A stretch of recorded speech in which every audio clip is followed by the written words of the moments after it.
long as I can remember, I was a huge Spider-Man fan. Hell, my son that's going to be born next month, I'm even naming Peter Parker, so what does that tell you? That being said, since collecting Hot Toys, it has been my goal to try to find the best possible version of Spider-Man that I can find. As you can see, I've amassed a pretty big collection of figures since I started collecting Hot Toys. Pretty wide assortment from MMS over to the video game and things like that. Each figure tells a different story with a different version of the character that I love so much. It's hard just to pick one, right? I mean, I started with one with that PS4 suit, and it kind of escalated until now. So my question is there a perfect Spider-Man figure? And I think today we very well might have found the figure. And here it is. Well, all right, well, it's not going to be this one. We're going to get rid of this garbage. But no, a new contender has entered the collection. This is a figure that many out there rave as being one of the best, if not possibly the best version of the wall crawler to date in 1/6 scale form. And it's none other than the Tom Holland red and blue final swing suit from Spider-Man No Way Home. And I just got this in. I want to do a little showcasing of this figure, and it is very impressive. I want to go over some of the things I like about it and some of the things I think could have been done better, possibly.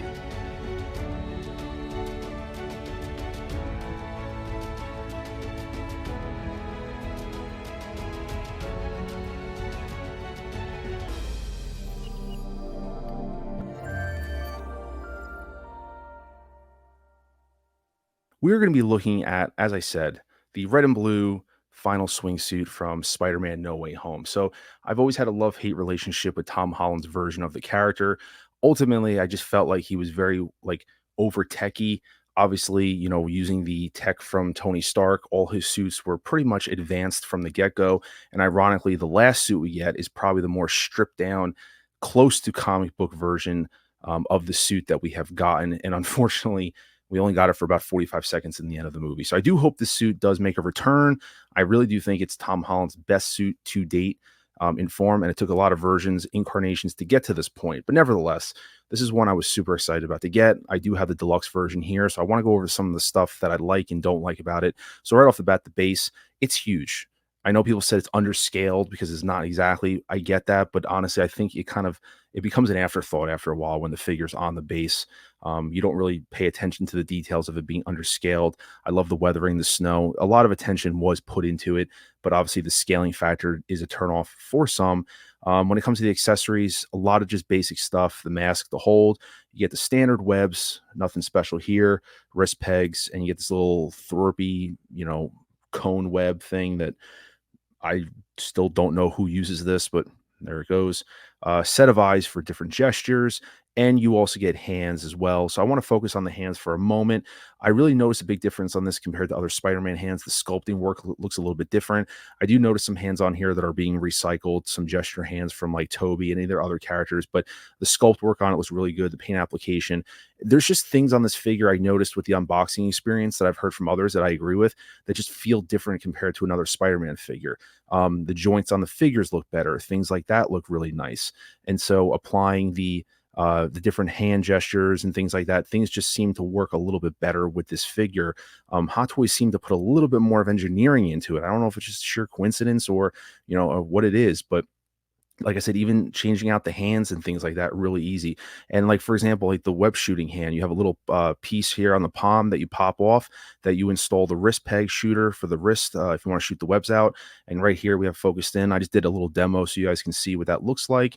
I don't normally pose my figures like this, but I just wanted to kind of put it in a little bit of a dynamic pose just to show you that option. But that's a really cool feature that I like on this figure. If you choose to utilize the webs in that manner, it looks really nice in terms of it shooting out, and it lines up with the suit nicely with the web shooter.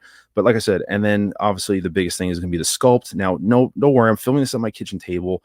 At the end of we're going to go outside. I'm a big fan of natural light and how that reflects on figures.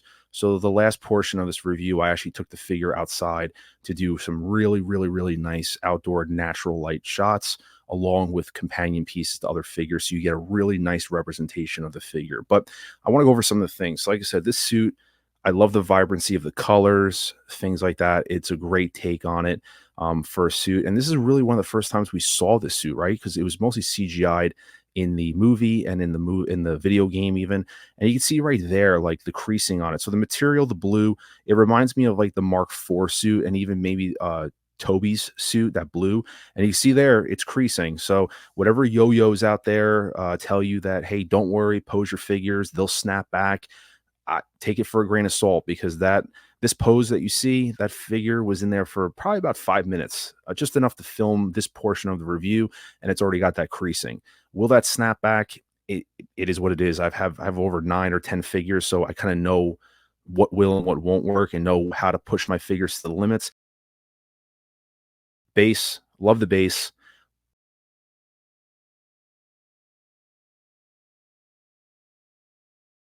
These webs, I wish they did something brand new. Same old crap. Don't use them.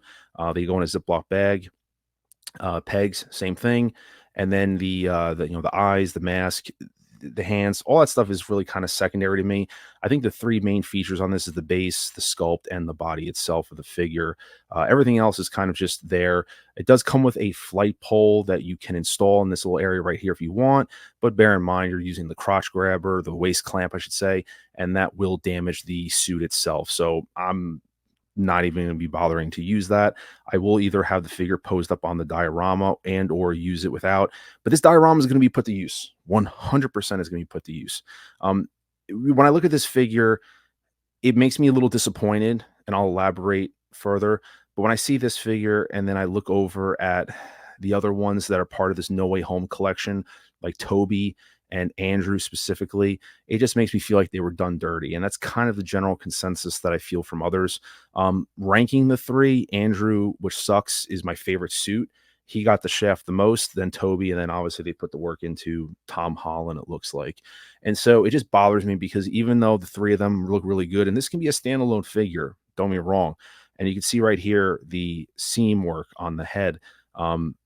They really did their best to try to make this look good, unlike Toby, where Toby went through a lot of issues with the seam work. But here you can see that they really did their best to try to cover up that stitch mark with the center web line. And it's just those little attentions to detail, we don't forget as collect. It just kind of sucks a little bit of the attention to detail that went into this one. And yet when you have the three together, I just still feel like something is missing when the trio of figures are together as one.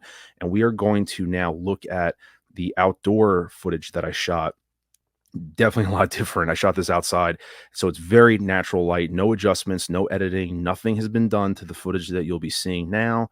And I'll stop talking in a little bit so you guys can just kind of enjoy the footage. But I just wanted to really showcase the figure and the sculpt. This is easily, it's in my top 10 sculpts in my collection. It's without a doubt.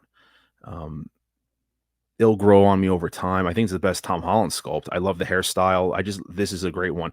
I know that Iron Spider just came out, which is going to be another contender. You can see there a little bit of creasing. Now, this footage was shot prior to the previous footage that you see, so the creasing isn't as bad here. This is actually the first footage that I shot of the figure. I took this thing right outside when I got home from work because it was nice and bright out. But that sculpt is it's chef's kiss. I mean, it's crazy how lifelike this thing looks, and it's one of those I know that Hot Toys did like a refinement on when they gave us like an update on this, showing us they did some updates to it, and it just is unbelievable. It really is. I know there's people seeking the sculpt on the secondary market, putting it on other Tom Holland figures, but it's got the rolling eye system, and for some odd reason, I'm usually not a fan of the split head and neck design. I feel like it takes away from the figure, but in this case, it actually works out really well. But it's just the suit and everything. It is a great figure, and it's going through my mind right now, is this the best Spider-Man figure that I have? I think the best way to answer that right off the bat is I think it's the best MMS figure that I have, and I'm using that as a cop out because I still have a personal attachment to the first Spider-Man figure I ever bought from Hot Toys, which was the PS4, the Advanced Suit 1.0, and even the 2.0. That still, for some reason, holds a special place in my heart, probably because it's a little sentimental, because it's like the second Hot Toy I ever bought.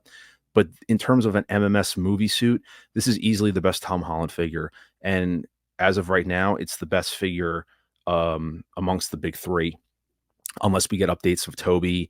And I know I have that black symbiote Insomniac suit on order, which hasn't come yet. So there's definitely going to be a couple contenders down the road. But as it stands right now, this is the best MMS suit that I have in my collection of Spider-Man. The vibrancy of the colors, the suit, everything like that, it just pops and it looks really great with that sculpt. It is going to be left on, with the mask off.